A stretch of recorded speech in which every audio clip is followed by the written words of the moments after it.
like unit size. I think so that normally it's hard to buy. It's using your own time. It's very hard to keep that. Only have the ingredients and like I was talking about.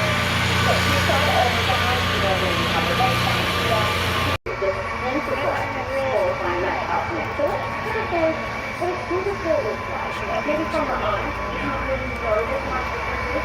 There's obviously a lot of differences that happen there. But the fans, pretty much the same. Look at what's in it. Little changes here and there. That's the cool thing about MotoAmerica and the paddock here is you can get up close and personal and really see the bikes for what they are. Hello. Then we have Darren in this bike as well. Let's keep making our way through because there's something I want to point out to the fans who might not know, maybe this is your first. So many fans are already here early in the day for our first day of racing activities here at Laguna Seca. Down in the middle of all the action back in the paddock, here is Rita. Hello.